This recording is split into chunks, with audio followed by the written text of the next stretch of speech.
P52,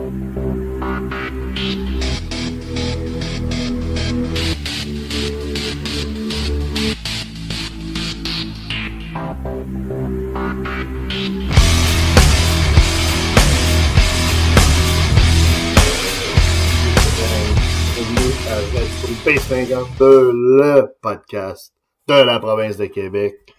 Merci de nous écouter en grand nombre, on passe ça. Un mot sur le Super Bowl qui a eu lieu hier soir entre les Buccaneers de Tampa Bay et les Kansas City Chiefs. Une partie, évidemment, qui a été remportée par les Buccaneers qui ont gagné le Super Bowl. Quelques réflexions là-dessus. Évidemment, ici, le crew est maniaque de football. Il y en a qui ont joué au football également. Ça qu'on s'autorise de croire qu'on peut commenter un match de football. Bravo, évidemment, aux Buccaneers qui ont, évidemment, pleinement mérité le trophée Vince Lombardi en écrasant littéralement les Chiefs de Kansas City. Seulement, il y a quelques éléments sans discréditer quoi que ce soit aux Chiefs, aux Buccaneers et à Tom Brady. Il y a quelques éléments importants à mentionner du côté des Chiefs de Kansas City qui ont définitivement influencé leur performance à la baisse. Premièrement, leur carrière. Le carrière, comme vous le savez, dans la NFL, c'est le joueur clé. Si vous avez un bon carrière, un excellent carrière, vous avez des bonnes chances de gagner des matchs puis de gagner le championnat. Pat Mahomes est un carrière actuellement classé par beaucoup de monde, numéro 1, numéro 2 avec Brady. Donc, en principe, on a un carrière pour gagner la game hier. Sauf que Pat Mahomes est blessé, a joué blessé. Ça a été caché, plus ou moins. Mais manifestement, il est blessé au pied gauche. Une blessure, donc, à un pied pour un carrière qui joue dans la NFL, c'est assez fatal parce que tu peux pas t'appuyer sur ton pied pour donner de la puissance, de la vélocité dans les tirs que tu vas faire, dans les passes que tu vas faire. Et on le voyait très bien, l'inconfort de Mahomes hier quand il bougeait. Souvent, il devait lancer sur le mauvais pied, donc il y avait beaucoup moins de force, beaucoup moins de précision, beaucoup moins de vélocité dans ses passes, qui faisait en sorte que ces passes-là étaient erratiques, ou en tout cas, sans compter qu'il y a plusieurs passes qui ont été échappées par les receveurs des Chiefs. Donc, le carrière, Mahomes était loin d'être à 100% hier. Encore une fois, on le dit en toute objectivité, sans discréditer les Bucs. On va parler des Bucs après. Mais Mahomes était pas à 100%, loin de là, c'était évident. Et en plus, il pouvait pas courir, parce qu'il a mal, comme on vous dit, il va se faire opérer au pied. Alors, c'est quand même grave ce qu'il a. Et donc, Mahomes pouvait pas se servir de sa vitesse, comme il l'a fait de temps à autre, pour courir, puis aller chercher un premier jeu régulièrement. Par des courses de 3-4 verges, 10 verges. C'était impossible hier. Donc, autrement dit, on avait un carrière qui était lourdement handicapé hier du côté des Chiefs. Donc, c'est important de noter ça, c'est le joueur clé. Donc, on pourrait arrêter là, puis se dire immédiatement, les Chiefs étaient, en grande difficulté pour essayer de gagner un match avec un carrière qui est grandement diminué au niveau de sa capacité athlétique, sa capacité physique. L'autre chose, deuxièmement, les Chiefs avaient pas leurs deux bloqueurs. Donc, les deux gros gars à la ligne offensive qui sont à l'extrême gauche et à l'extrême droite, là, c'est des jobs importants, ça, parce que c'est eux autres qui protègent souvent le carrière, parce que les edge rushers les plus rapides, les joueurs de la défensive qu'ils affrontent, qui sont les plus rapides, qui essaient de contourner justement la ligne offensive, viennent des deux coins. Et c'est exactement ce qui est arrivé hier. Les journeymen qui ont remplacé les deux réguliers qui étaient là, qui étaient blessés, qui étaient donc absents, ils ont fait leur possible, mais surtout en deuxième demi, ils n'en pouvaient plus là.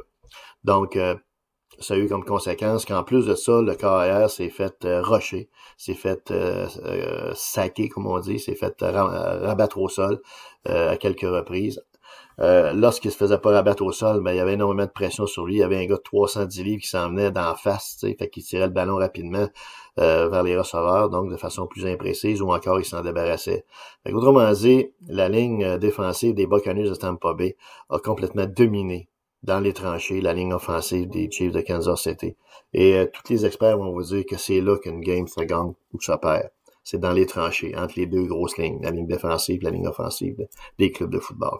Et manifestement, hier, les gros joueurs des lines des Buccaneers, les Nakamada Sue, V, le gros Barnett, etc., tous ces gars-là ont mis de la pression, Jason Pierre-Paul, tous ces gars-là ont mis de la pression de façon constante sur Pat Mahomes. un Pat Mahomes qui, on l'a dit d'entrée de jeu, était physiquement diminué en plus de ça. Ça fait que, comprendrez que dans ces conditions-là, les Chiefs de Kansas City n'ont jamais été capables d'établir une attaque soutenue.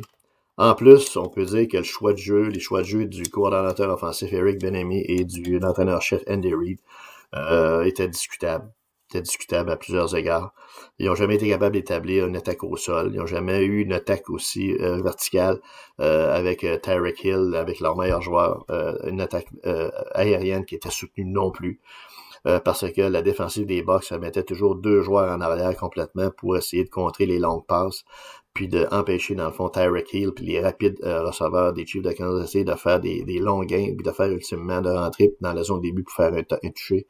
Bref, la défensive des Bucs a complètement éteint l'offensive des Chiefs, une offensive qui pour toutes les raisons qu'on vient de vous dire, n'a pas été à la hauteur de la situation. Ce qui fait que, malheureusement, le match qu'on attendait, c'est-à-dire un match serré entre 2 très, très bonnes équipes, les 2 meilleures équipes de la NFL, évidemment, ça n'a pas été le cas. Ça a été décevant de ce point de vue-là parce que les Buccaneers ont littéralement écrasé les Chiefs.